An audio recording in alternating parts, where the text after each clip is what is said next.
আমি থাকবো না, আমার জায়গাটা পড়ে থাকবে, মসজিদ পড়ে থাকবে, মুসল্লি থাকবে না, উপাধি পড়ে থাকবে, আপনি মানুষটা থাকবেন না, আপনার ঘরটা পড়ে থাকবে, আপনি থাকবেন না, কিন্তু রয়ে যাবে শুধু আল্লাহর পছন্দনীয় বিধান।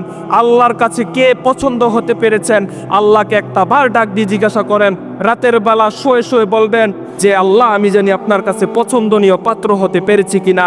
আল্লাহ তাআলা বলেন, আমি দুনিয়াকে পছন্দ করি না, আমি আমার বান্দাকে পছন্দ করি। আর আপনি যদি আপনার বান্দার পছন্দনীয় পাত্র না হতে পারেন, ফেরাউন নমরুদের মতো, আবু লাহাব আবু জাহেলের মতো আপনারও দুর্দশা হবে।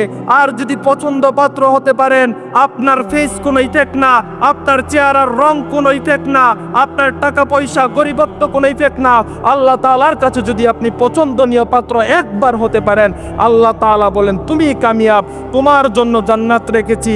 যেমন ভাবে দুনিয়া থেকে জান্নাতের মধ্যে বেলালের পায়ের আওয়াজ শোনা যায়, আসিয়া ফেরাউনের দাসী হওয়া সত্ত্বেও আসিয়ার কবর থেকে জান্নাতের সুগান এখন পর্যন্ত আছে, তার মতো হতে পারবেন যদি রবের পছন্দনীয় হতে পারেন। আল্লাহ বলেন, হুয়াল্লাযী খলাকালাকুম মা ফিল আরদি জামিআ, তোমাকে দিয়েছি রাজত্ব, তোমার মন চায় যা মন চায় তা করো। আবার আরেকটা কথা শুনে রাখো, আমি তোমার শিরার রগের চেয়েও কাছে থাকি, সেকেন্ডের সময়ও লাগবে না যখন চলে যাবে। তুমি যতদিন পর্যন্ত গোটা পৃথিবীর আশঙ্কা করবে ততদিন পর্যন্ত পৃথিবী পাবে। যখন তুমি পৃথিবী থেকে চলে যাবে, তোমার বডিটা যদি পৃথিবীর জমিনও পড়ে থাকে, ওই বডিটা জাহান্নামী হয়ে যাবে।